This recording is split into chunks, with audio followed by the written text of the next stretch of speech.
রাজ্যের মাননীয় মুখ্যমন্ত্রী মমতা বন্দ্যোপাধ্যায়ের অনুপ্রেরণায় ধর্মচর্চার উৎসব সবার, এই কথাকে সামনে রেখে গার্ডেন রিচ মেরিন ক্লাবে ৮০ নম্বর ওয়ার্ডের পৌরপিতা আনোয়ার খানের নেতৃত্বে ও ৮০ নম্বর ওয়ার্ড ব্লক তৃণমূল কংগ্রেস কর্মীদের পরিচালনায় ১৫ই মার্চ হয়ে গেল দাওয়াতি ইফতার, যেখানে প্রায় ২,০০০-এরও বেশি মানুষ, হিন্দু, মুসলিম, জৈন, ইসাই সকল ধর্মের মানুষ এই ইফতারে যোগদান করে, এক সম্প্রীতির বার্তা দেয়। পৌরপিতা আনোয়ার খান সকল অতিথিকে আসার জন্য ধন্যবাদ জ্ঞাপন করেন।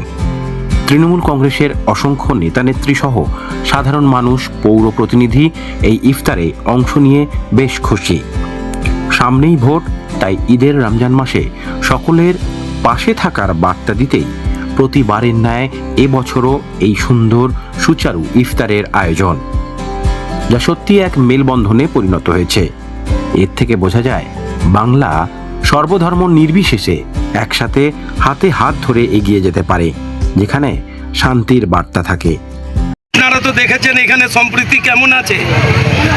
মুসলিম থেকে বেশি এইখানে কাতারে কাতারে আমার হিন্দু ভাইরা আছে, যাদেরকে আজকে এই পবিত্র রমজানে মেরিন ক্লাবের তত্ত্বাবধানে আমরা একে বসিয়ে সবাইকে ইফতার করিয়েছি। আর এইটাই হচ্ছে আমাদের এইখানকার ঐতিহ্য, কৃষ্টি, সংস্কৃতি, বাংলার যে মানুষ কীভাবে ঐক্যবদ্ধ হয়ে এখানে একটা মানুষের সঙ্গে সহযোগিতা কর্পোরেশন দেয়, সেটা প্রমাণ হয়েছে ৮০ নম্বর ওয়ার্ডের। ৮০ নম্বর ওয়ার্ডে এই ইফতার পার্টিতে ২৫০০ থেকে বেশি লোক পার্টিসিপেট করেছিল।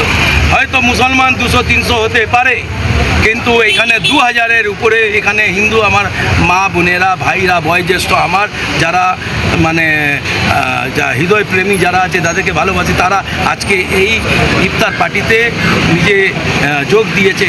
এটাই তো আমার সবথেকে বড় খুশি। আর এইখানে কোনো রাজনৈতিক বলে কিছু নয়, একটাই মশলা চলে এখানে, ববি হাকিমের। ববি হাকিম ছাড়া এখানে কারো কিছু চলে না।